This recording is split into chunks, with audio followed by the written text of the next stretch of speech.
Now at 6, this is Fox 61, Connecticut's news station. Like, I'm lost. Like, it's over. Like, I don't even know where to go from here.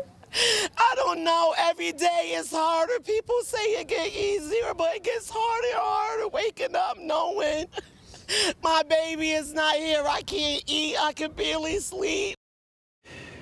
It was an emotional day in court as the 40-year-old man accused of killing a 17-year-old girl was arraigned. Good evening and thanks for joining us for the Fox 61 News at 6. I'm Brent Harden. Shamar Atwater is charged with the murder of Charisma Fox in Waterbury last month. Fox 61's Alicia Hercules was in the courtroom today and tells us the latest in the case.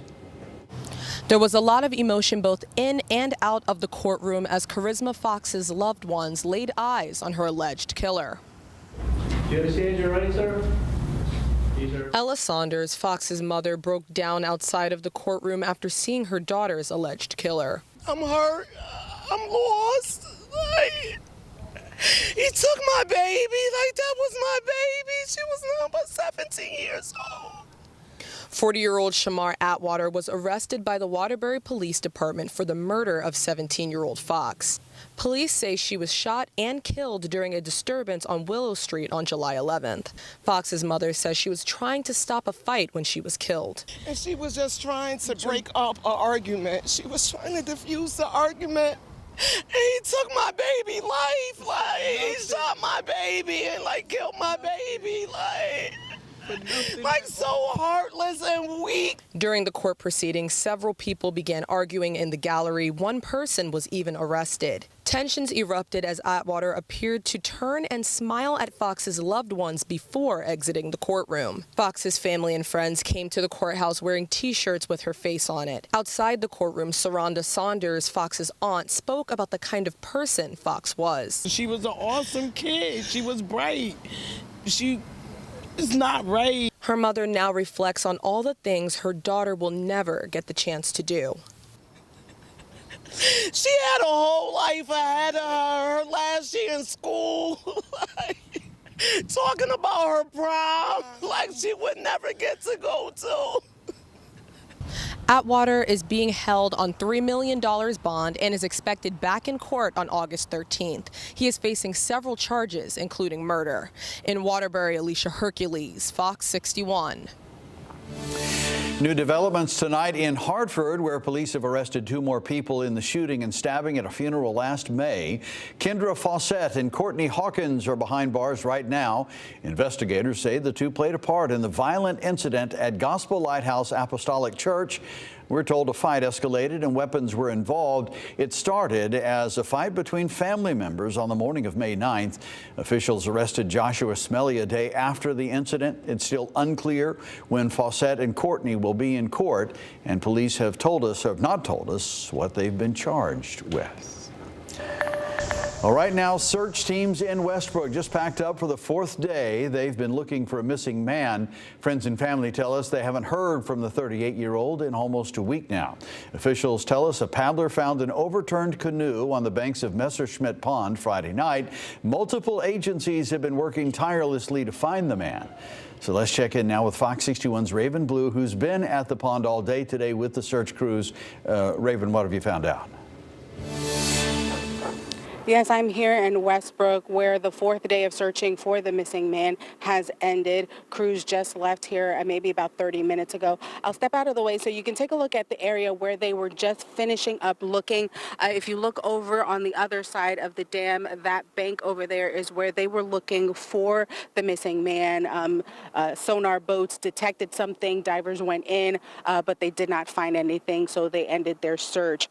Divers, drones, and canines have been searching for the 38-year-old since Friday after another paddler found his partially submerged canoe. Authorities tell us they found a vehicle and personal items that belonged to the man nearby. They say his family confirmed they have not heard from him since Tuesday. Searchers say they had a difficult time locating the missing canoer because of poor visibility in the water and believe it could take some time before he is found. The pond at its deepest point is probably 10 to 12 feet. Unfortunately, there is no current here, so you have a lot of decaying debris. The first probably 12 to 24 inches you can see. Once you hit that point, you literally have black water. If you go down below that clear area, you can open and close your eyes and you literally cannot tell the difference. We had one diver thought it was so dark his flashlight looked like it died, and it was that much particulate.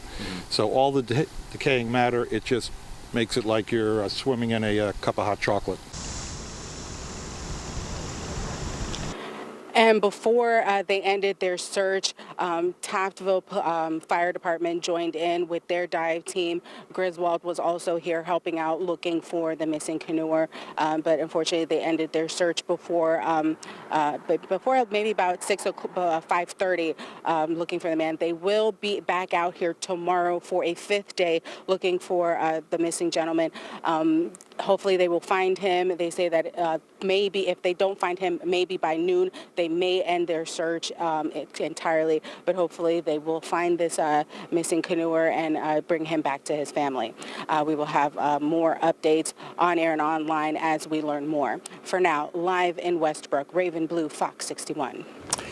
Thank you, Raven. And in Stonington, police have identified the diver who died there. His body was pulled from the water over the weekend. 47-year-old Joel Trebasacci of Westerly, Rhode Island, was found unresponsive at the town fishing dock Saturday morning. Officers performed CPR, and he was taken to Westerly Hospital, where he was pronounced dead. Stonington police and DEEP are still investigating what happened. And developing here at 606, Watertown police are still trying to find a 23-year-old man who hasn't been seen in more than 2 weeks now. Guillermo Najera Sweeney was last seen leaving his Oakville home on July 18th, driving a tan Mercedes with Florida plates. That car was later found abandoned in New York City, but Guillermo is still missing. Police say his phone is off and they're working with NYPD to track him down.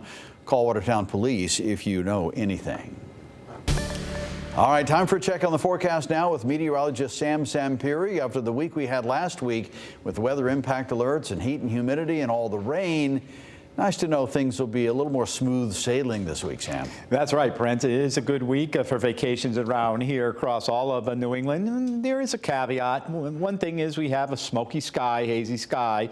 We have an air quality alert for sensitive groups through 11 o'clock for the high particulates, and they'll dissipate overnight into tomorrow. Right now, we have a temperature of 84 in Hartford, 70s and 80s, mostly 80s across central, northern western Connecticut, our cool towns in northwestern parts of the region. Torrington 77, Groton and London 77. We have a light and variable wind going on, and visibility down a bit because of that haze. Otherwise, we have basically mostly clear skies. We have a front up here, and that's going to be coming down during the next couple of days. Tonight, clear, cool, lows down 60 to 65. I should say not as cool because we've been in the 50s.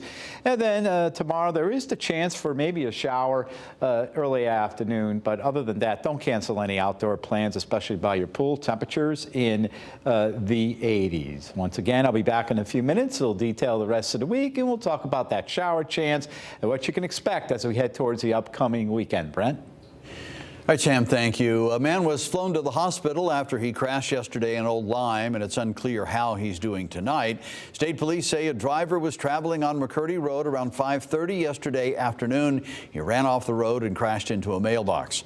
Officials pulled him from the car, and Lifestar took him to the hospital. At last update, we were told he had serious injuries. The crash is still under investigation. Plymouth police are looking for a man and a woman who apparently stole from a CVS last Wednesday. Officials sent us these photos. We're told they stole from the CVS on Main Street. We don't know what time it happened or what they took. Police believe they drove off in a white GMC truck. Call the Plymouth Police Department if you know anything about them or what happened. And a former insurance producer has been charged with felony theft. The Connecticut Insurance Department revoked Ian Pierce's insurance license in 2021. Investigators say he improperly accessed funds from a client's life insurance policy and misappropriated premium payments. A few years later, officials learned Pierce was still working without a license. Multiple agencies worked together and found Pierce falsified documents and possibly forged checks. He was arrested in early June, and he's due in Rockville Superior Court on Thursday. Federal officials charged a Bronx man with selling drugs that they say killed a person, I should say, in Greenwich. Investigators say Estrelin Frias has been charged with conspiring to distribute narcotics, resulting in deaths. We don't know the name of the person who died or when this happened. If Frias is convicted, he could spend 20 years to life in prison.